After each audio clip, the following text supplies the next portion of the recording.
Hello and welcome to Fit News. I'm your host, Jen Shaver, and joining me today is Terry Donner. Terry is a registered nurse, elder law attorney, geriatric care manager, and freelance health journalist. The role she is probably most proud of is a family caregiver to her parents and a number of family members over the last 20 years. She coaches family caregivers to help them create a supportive village of care and long-term care plan for their loved ones. Terry, I'm so excited to have you on the show today. Thank you for taking the time to join us. This is such an important topic, in particular for many midlife women, because we are getting to this stage in life where, we are going to be caring for, older adults that are in our lives, whether it's parents, aunts, uncles, some, special person in our lives. So I'm excited to get to chat with you today. Thank you, Jen. I'm really happy to be here. And you're right. This is a topic we don't think about a lot of times until it Mhm. happens. And a lot of times it will happen quickly. So there are things that you can do to be prepared. And I just want to share the benefit of my experience, both professionally and personally, to help others so that they don't end up in that, emergency situation, not knowing where to turn, not knowing that there are supports. Because as you know, caregivers have to engage in a lot of self-care to keep going. And I Right. think that's really important. And that's where you come in. Yes, yes. But, like you said, it's important to start to think about this before you are actually in the thick of it. Right. Right. I think one of the things that, you talk about is, you have to talk about the birds and the bees with your kids. Oh my. Yeah. But you have to have this talk, which can be equally as embarrassing with your parents. Hmm. You have to talk about, how they want to be cared for as they age. What's the right time to do this?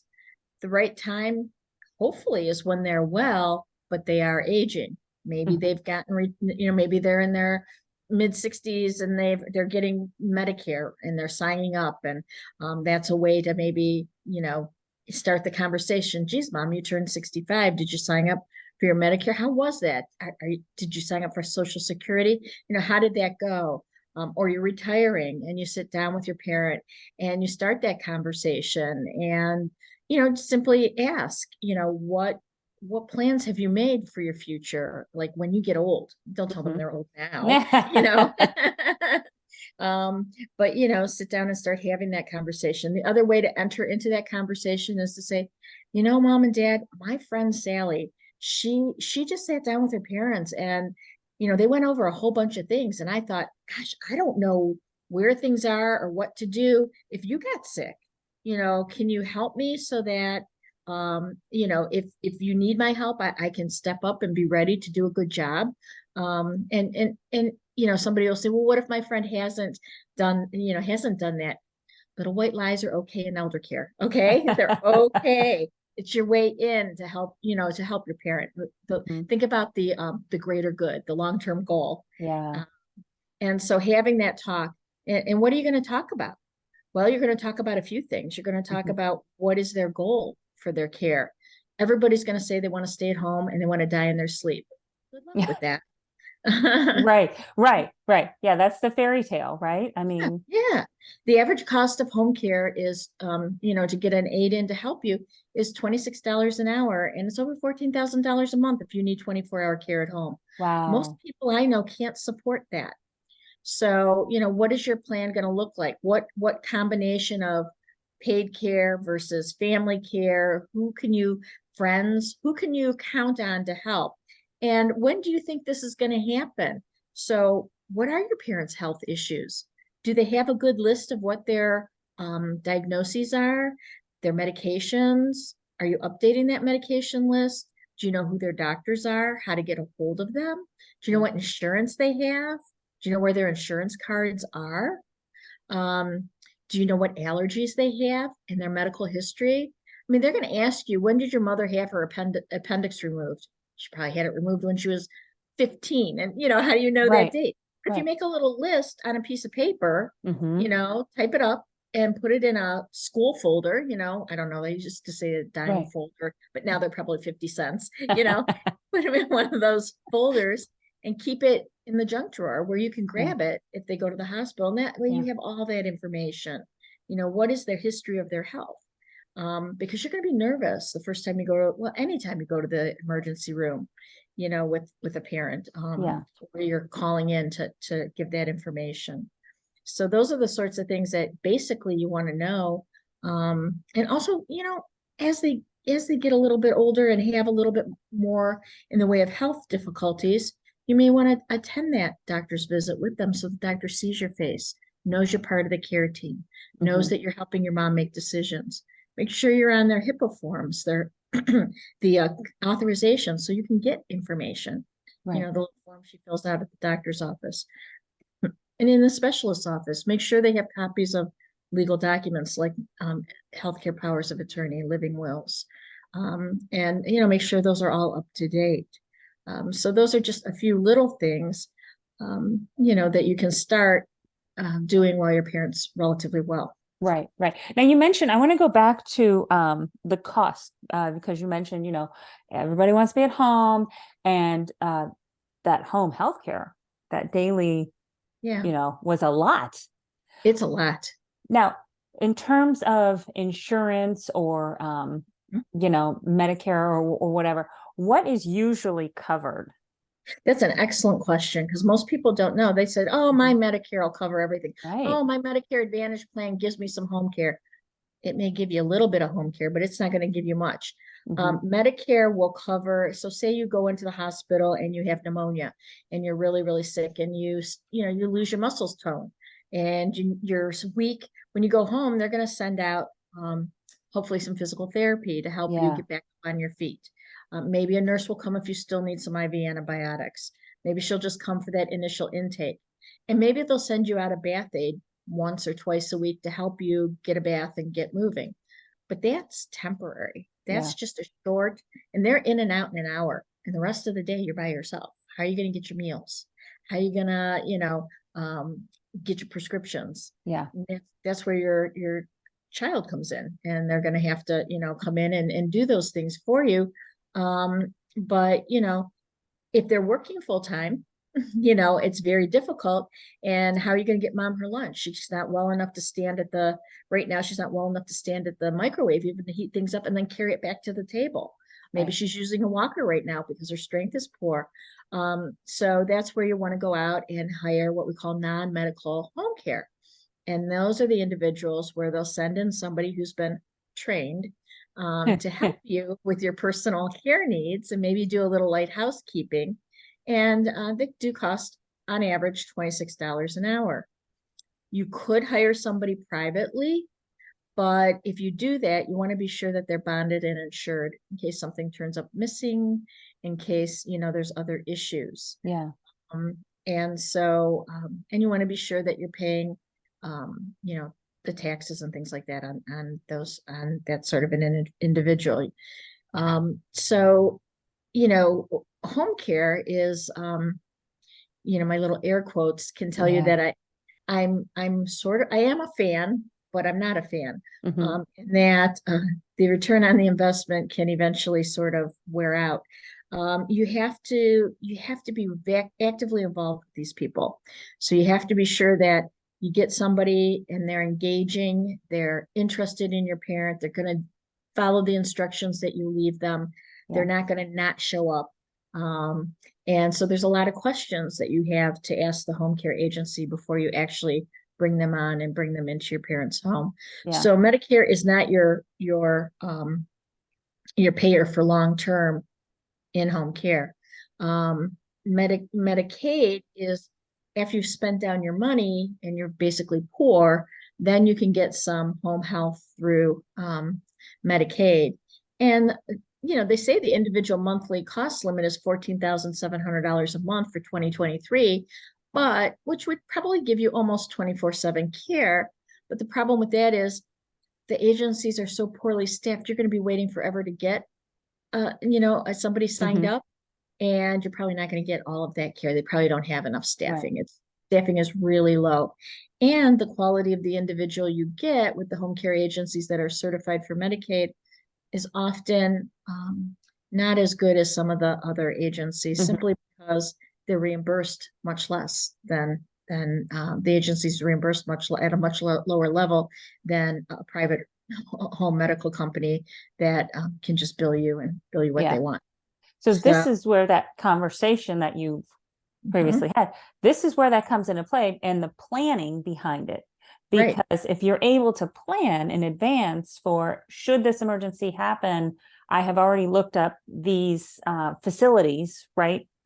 right. Would be appropriate for this type of care. And I have a list of them. And I know that these are the 4 or 5 or whatever that I'm going to look into going to rather than when it happens and now you don't know where to turn. Right. One of the things that I tell people is, when you go into that meeting with your financial planner is take your kid, take the kid that you want to make decisions for you, Mhm. take them, introduce them, and then sit down. When I do presentations, I oftentimes will say to people, how many of you have sat down with a professional and done a will or a trust to handle your affairs once you're deceased? And in the room, 90% raise their Right. hands, and they're all Right. so proud and they're all so happy. They're looking around like, yeah, I did it. I did the thing. And then I ask them, how many of you have sat down with a professional and made a plan about how you want to be cared for? And everybody shifts and gets nervous and looks around. Mostly not a single person has raised their hand. Right. Okay. And I just cheerfully tell them, congratulations, all of you have planned to die, but none of you have planned to live.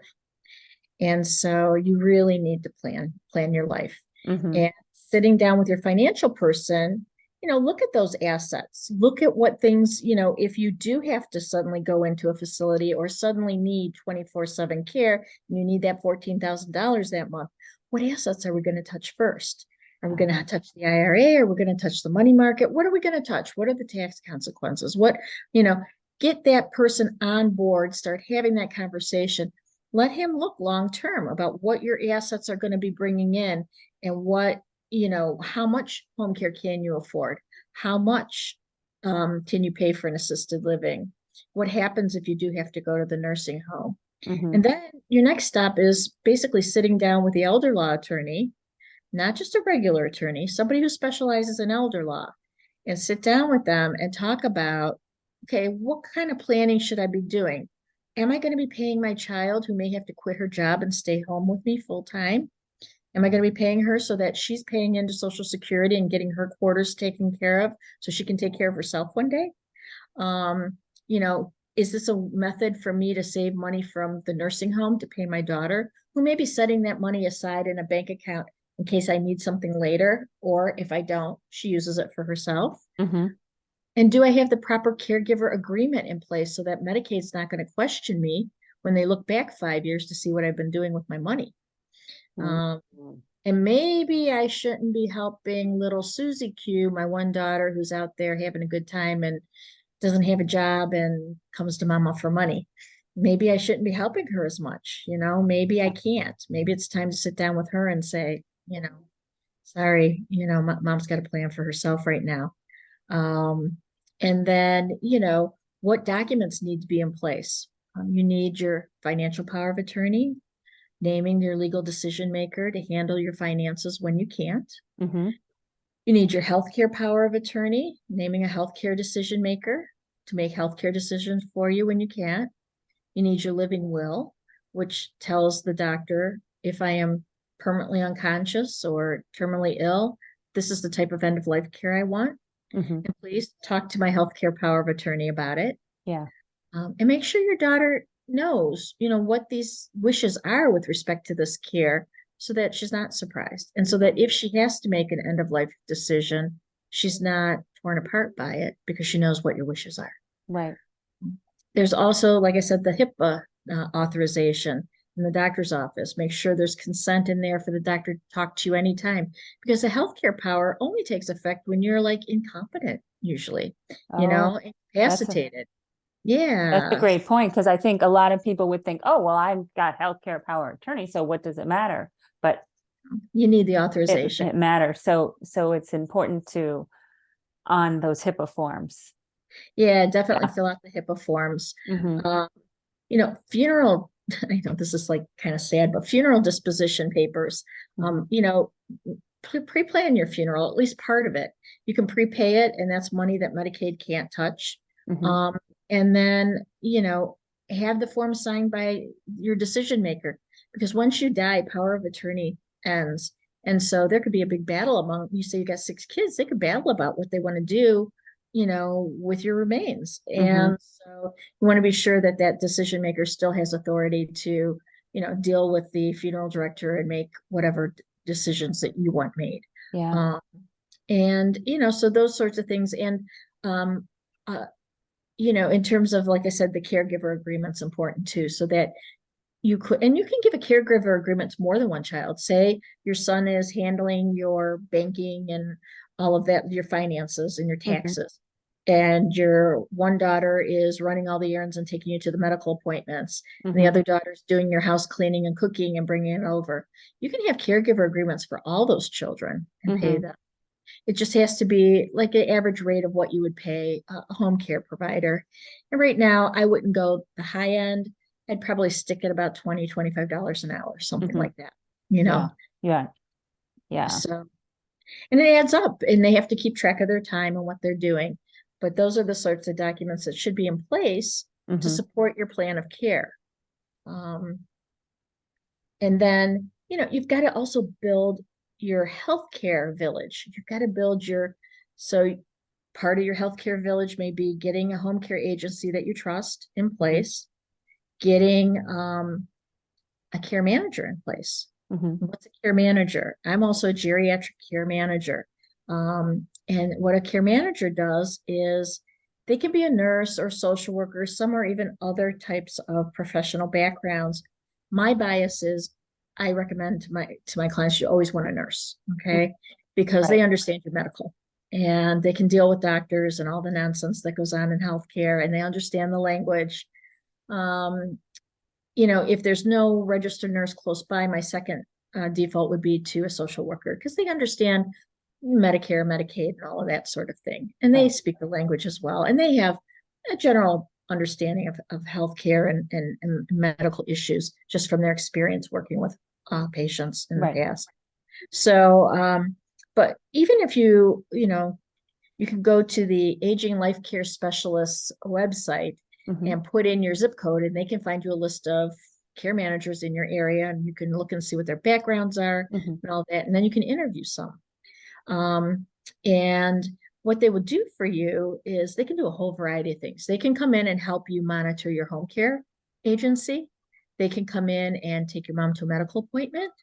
They can come in and monitor her medications. Like oftentimes I've gone in and I've looked at the list of medications, there's like 20 of them or 10 of them. Yeah. And I'll say, you know what? I don't think you need all of these, but I'm just a nurse. So what we'll do is we'll set up an appointment with the doctor and we'll go through and we come home with much improved list of medications because Right. some of them may Right. have been interacting poorly with Well, the that's what I was others. going to say. With that many medications, you also have to worry about the interaction Yeah. between these, Yeah. prescriptions, and is Yeah. is that having a negative effect on health? And if I'm in the home, I'm looking through the cupboard and I'm like, oh, this isn't on your medication list. It's an over-the-counter supplement. What are you using this for? Yeah. How are you taking it? So you're getting all this other information and you're bringing it to the doctor's attention. And they're usually very grateful when a care manager is involved, Yeah. because um, then they really getting a full picture. So that's, and you may say, well, how much do they cost? Between 150 and $250 an hour. It depends. On average, 150. Mhm. It depends on what they're doing too. Sometimes the visit is less, Right. and how often would they come in? I mean, that's a lot of money, right? Well, you could have them come in, once a month for a couple of months till they get to know you, and then maybe quarterly. But what you want to do is have that person in your arsenal, have that person on speed dial so you can call them. Yeah. Say you go out of the country for 2 weeks and you've got the home care agency with your mom and maybe a neighbor stopping in and somebody from church will come by and you think you've got the meals covered because you've cooked and you've frozen and you've got all that stuff ready and instructions. You've left instructions everywhere. There's post-it notes in the bathroom even. Well, wouldn't it be nice during that 2 weeks if your care manager could show up and just check on everything? Right. Maybe she comes twice. If she's Right. $150 an hour, that's $300 well spent if you have her stop Right. once a week Right. for your peace of mind. That's your self-care. Right. you know? It's Right. better than going for a massage or a spa day. Yeah. Well, and not to mention, it's also great to have a care manager on your team should a medical emergency arise, because as you are in that moment, the last thing you are doing is thinking clearly about all these decisions that, might need to be made. Whereas the Yes. care manager, again, you said, if it is one with a medical background, is able to help guide you, through that. And most of us take 24-hour call. So I'm getting a little old now for that, but the youngsters will take 24-hour call, Yeah. and they will, if you're on your way to the hospital and you're dialing, if they don't pick up that phone right away, somebody will call you back. They may have somebody on their staff or whatever. Right. They'll call you back soon so that they can help you navigate, and Right. that's a question you ask them. What if I need you in the middle of the night? How do I get a hold of you, and what's the response time? How long will it take for you to get back to me? But Mhm. if you're in another country and mom has a medical emergency, you're definitely going to want that person to go to the Right. hospital, you Right. know? Right. So, maybe they'll manage things over the phone till morning, till they can get there, but at least they'll know there's somebody involved in wanting to know and help with decision making. So, Yeah. um, I think a care manager is well worth every penny that you're going to spend on her. Now, Mhm. is she covered by long-term care insurance? Sometimes, rarely, but sometimes. Yeah. Um, Long-term care insurance may cover your home health aides, though, your non-medical home health aides. They'll cover that usually. And so, you got to look if mom and dad are fortunate enough. A lot of the older folks, though, our parents, they weren't offered long-term care insurance, Yeah. or it was just too cost prohibitive. But if Hmm. they were fortunate enough to have it, then definitely check and maybe sit down with the financial planner and look at when's an appropriate time to trigger this policy. Can I turn it on and off? Or Oh, once yeah. you trigger it, does it have to go the full 3 years? So if mom's got a temporary illness, you're not going to trigger that if it's going to trigger for 3 years and run out, because she's not going to be using it, Yeah. because sometimes they are, it's time limited. It's 3 years, period. Oh, Um, okay. Other times it'll, you can turn it on and off. So it just depends on how the policy's set up. Hmm. Um, does it have an inflation rider? So it goes up with inflation. So is it better? Because if it doesn't, maybe it's better to use it earlier than rather than later. Okay. Say mom has two chronic illnesses and she has difficulty ambulating. You might want to turn it on earlier. All of these things, you're like, mom doesn't really want somebody in her home. You need it. You need the help because you say, well, I get a break if I go out and do the shopping and the aides there. That's not a break for you. It's Yeah. not. Because what I find and what I experienced, I had been a caregiver for over 20 years, and truly a gift and a privilege to care for my parents. And I Hmm. wish Right. I wish from the bottom of my heart I still was. Yeah. But all things, right, all Yeah. good things come to an end. And as my father would say to me, how long do you want me to live, for crying out loud? He was a very practical police captain and just said it like it was. But God, I miss that man daily. I'm mom too. Yeah. But so the thing is, you do need that break. You do need to, because caregivers get post-traumatic stress syndrome. And I came down with that actually Yeah. afterwards. I didn't realize I wasn't able to think clearly. Why was I so tired? Why was I having such pain in my body and my joints and my hip? Why was I not able to do anything? Yeah. Why didn't I feel like I didn't know what to do next? It's post-traumatic stress. Trauma. Yeah. Yeah, you left it all on the court. Yeah. You gave it all your all, but you never took care of yourself. You never Yeah. took the time. You didn't get the sleep. When I think back, I was running on a couple hours sleep a night, Yeah. some nights no sleep, and I was at that bedside 24/7, doing all the things. Yeah. Um, so especially, if your parent has a disease like dementia and you're interrupted during the night a lot and you're not getting the sleep and you're trying to take care of your husband, and even though your children are grown, they need help. They Hmm. need stuff, Yeah. and you're trying to do all the things and you can't. So it's good to have that break, that care, somebody you trust to go in and give that care so that Hmm. you truly can step away mentally, physically, emotionally to recharge. Yeah. And Yeah. you're going to have some guilt, but you're going to have to learn to do the self-talk and say, I need this. I will be a better caregiver if I can take the time for me. Right. Oh, Right. Yeah. Let's talk just a little bit more about the long-term care insurance. mhm. When is the best time To get it. to get it? Yeah. Best time to get it is when you're younger. So 45, 50. They used to have this thing called a 10 pay. You could get it when you're like in your 40s and then pay for 10 years and you were done. They don't offer that anymore. All the good Mm. deals they don't offer, but you know, but you are, Yeah, gas used to be 25 cents too. So there you go. Yeah, yeah. I mean, surely most people start looking at it in their 50s, like mid 50s, Mhm. late 50s, and that's Yeah. fine. That's a good time to do it before you retire or when you're at that potentially retirement age. Um, you want to be sure that you're healthy. I remember they used to have these like booze buses. You go to these new fancy continuing care communities and you take the tour and they'd feed you booze on the bus, and everybody would go. All these older people would go and they'd be drinking and eating and laughing on the bus and singing songs. They were fun. I would go because I wanted the information and to see the community, and I loved watching the people. Well, I made friends with this couple. He was a physician, and she had been in business, and she had retired first, and he had waited just a little too long to try Mm. to get his long-term care insurance. He came down with Parkinson's. Oh, wow. Yeah, and once he had that diagnosis, he wasn't You can't insurable. get it. Yeah. Yeah. So you got to be sure that you're definitely healthy Uh-huh. um, to be able to get, the insurance. They're a little bit better with their underwriting now, and they're allowing in more Hmm.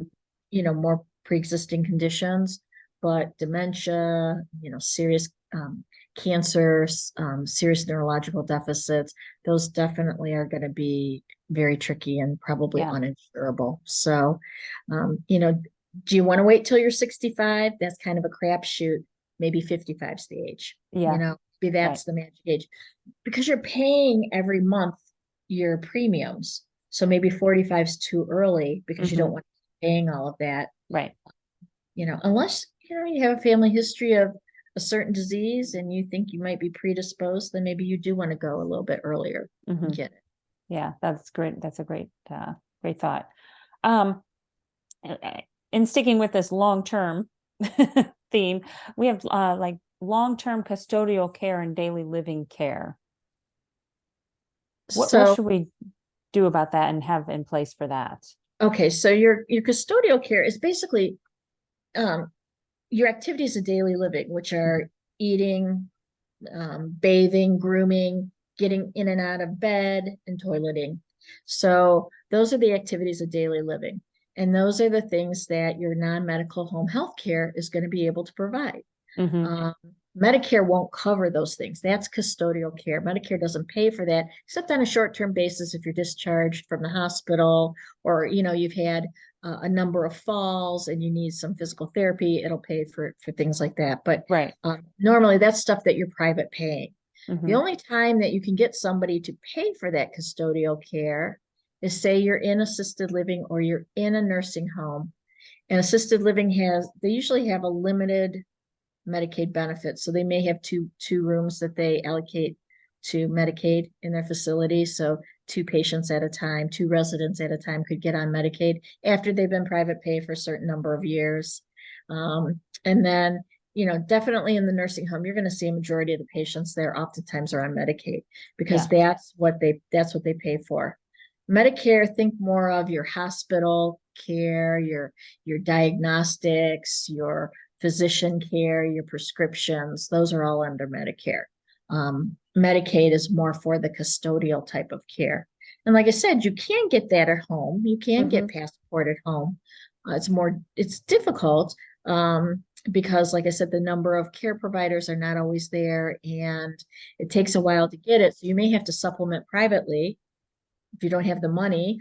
Right. Maybe it's some planning that you had done where maybe there was a transfer of money, maybe there was a payment of caregiving to your child, and maybe there's a little bucket of money that's on the side that Medicaid, um, wouldn't be adverse to letting you have because it Right. followed the rules. Because there is a 5-year look back period. Anything that you transfer out of your name within 5 years prior to you going on Medicaid, prior to you applying for Medicaid, they do look at and see what was the nature of that transfer. Is it improper? And they can disqualify you. Wow. That's why, the house is usually people's biggest asset. Mm-hmm. And so you could take a home equity line of credit on the house. That's okay. You could do a reverse mortgage on the house. It's costly, but in some instances it is okay. It's a good planning tool. Mm-hmm. Not always. Yeah. That's where your elder law attorney will come in. Right. And then, too, if your child is living in the home with you and you're her full-time care, I mean, you're her full-time job, then, there is a caregiver child exception where the child can get that house should you go into a nursing home and you can transfer that house to the child. It's all kinds of paperwork your doctor has to fill out and the child has to fill out. And Yeah. I would say, don't go down that road without a lawyer. Yeah. Um, but there is a way to preserve that house for your child who's, basically given up her home and her livelihood to take care of you. Yeah. So, the key is you have to keep your parent, basically, they say your care kept your parent out of the nursing home for 2 years. And so, I had one case, it was just so sad. Um, the child had given care for more than 2 years, but mom would never go to the doctors. Mom had mental illness. Mom would never go to the doctors. So she sporadically had a doctor's visit here or there. And when we tried to go back the 2 years, the doctor was out of state. Well, I don't know. There must have been guardian angels everywhere because we happened to find that doctor and he did agree because they hate paperwork. He did agree because he remembered the patient and he remembered the daughter. Yeah. And he did agree to fill out the paperwork to the best of his ability. Wow. And by some miracle, we were able to get that child the house. Yeah. And but under normal circumstances, these doctors move. Mm-hmm. The records may not, be enough so that the new doctor can go back 2 years and Yeah. split out. So you want to be sure that you're keeping up with your parents' doctors. They're going regularly. You can bring a doctor into the home. So they have the visiting physician type of agencies where they'll Yeah. bring physicians into the home. And a lot of times with dementia, when the patient doesn't want to go out anymore, Yeah. um, that's a good thing. Even a podiatrist, they'll even bring a podiatrist into the house. So, Yeah. those sorts of agencies are pretty good Yeah. um, to use. I mean, you're not looking for cutting edge research type of doctors at this point. You're looking at somebody to keep your parent comfortable and, enjoying life. And if that means, they're coming to the home to help them, then that's great. Yeah. Yeah. It just goes to show though, because there are so many nuances with elder care when it comes to different laws and insurance, Yeah. the importance of a care manager, because most of us are not versed in every single one of those things.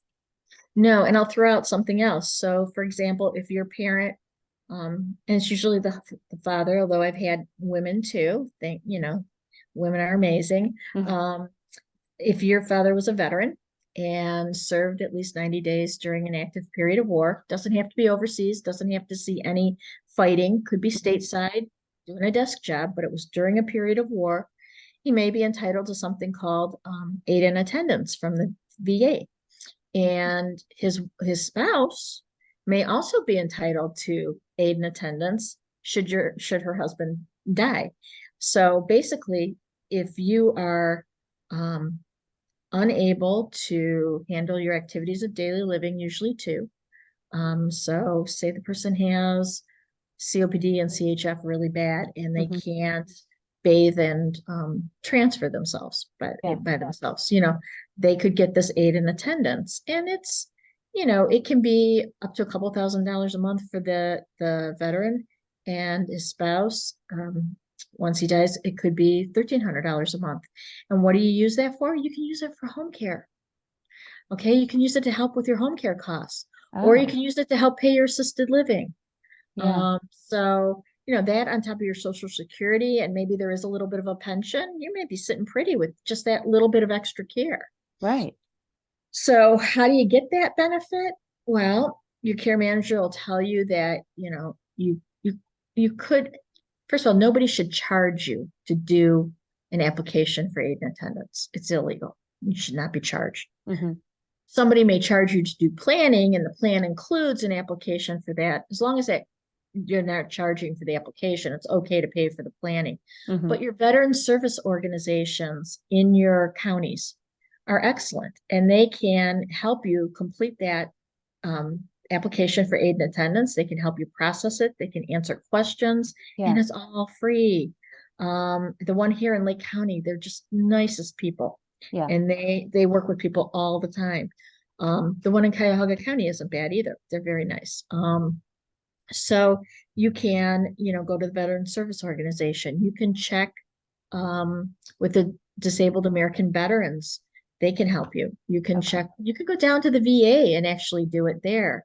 They're a little harder to make a one-on-one connection with, Uh-huh, so yeah. that you're not maybe not getting the same person all of the time. Hmm. But actually, and I've been down to the VA, and I've been to the DAV and the Veteran Service Organizations, and generally these individuals that work with the veterans, they want to be helpful. They want Right, their fellow colleagues too, because right. they are all veterans. Yeah, You can even check with the Veterans of Foreign Wars. They might be able to give you a good person.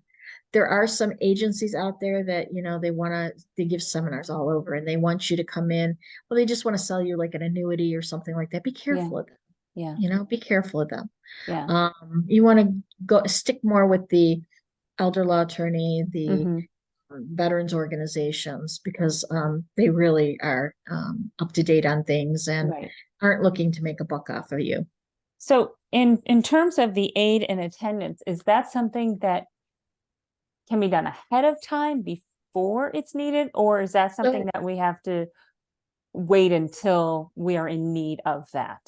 you have to wait. Okay. There's also financial requirements. So you Okay. have to have Oh. usually less than about 130 some $1,000s. And they don't count the house, they don't count the car. Hmm. So, that's pretty, that's a lot of money that people Yeah. can have. And most people can basically qualify. Hmm. Um, these benefit programs aren't for the rich. They're Right. not for the rich. Some people will try to transfer out all their money and, impoverish themselves so they can qualify for the benefits. I mean, they have a look back period too. Now the veterans, they go back 3 years to see if you've made some transfers. But really, you have to be in the home getting the care, and they Hmm. have to see that you're paying for the care. And then once you're Hmm. approved, they will actually start reimbursing you. Okay. Um, and that's so, if money can be tight. So if you think you're going to do it as soon as you start paying for the care. Hmm. Don't Right. don't dilly dally. There's no good that can come of that. Right. Keep Yeah. keep up to date with things, and go ahead and apply, even if you think, because you can apply as much as you want. Right. If your first application comes back and it's denied because you did something, you forgot something, or didn't do something right, you can apply again. Yeah. Now, it does take a period of time. It can take 6 to 12 months to get the benefit applied, Hmm. but I've had it go quicker when somebody was older in their 90s. And so I've gotten it as quick as 6 weeks. Hmm. Um, that's not the usual, Yeah. but a few months, Right. to 12 months. Yeah. 12 months is usually unusual, Hmm. especially if you're going through the Veteran Service Organization or one of the Yeah. veterans. Okay. Okay. Terry, is there anything else you think we need to share that like most important tip? Well, I just think, if you're the caregiver, I really do think, even though you're saying, oh God, she wants me to take time for me. How am I going to do this? How am I going to take time to exercise? How am I going to time to move my body, do some things for me? I can't emphasize enough. It's really important to take care of you. It's like Hmm. that, on the airplane, they say you put the mask on you before you put it on the child. Right. It's true. It's Yeah. true. You cannot, I mean, this is a long journey. Once you agree, it's a long journey. Right. So, you're in it for the long haul, and you want to be the best version of yourself when you show up to help your parent every day. Mhm. And you can't do that unless you take care of you. So, do stick with your classes, your exercise classes, Yeah. your art classes, whatever, Right. whatever jazzes you and fulfills you. So, Yeah. Good. Good. Well, thank you, Terry. You shared so many things today, and I hope it has given some, shed some light on what we need to start thinking about sooner rather than later. right, right. Thanks, Jen. I Yeah. appreciate being able to share. Yeah. Yeah. Planning is key, right? As Yeah. it is in every aspect. And so, sometimes we do have to have the hard conversations and the difficult conversations because, that's the only way that we're going to help in the end. Plan to live, don't plan to die. Exactly. And on that, we will end it. Thank you so much for joining Thanks. us, Terry. All right. Take Thank care. you for listening to the Fit News podcast, and we will catch you next time.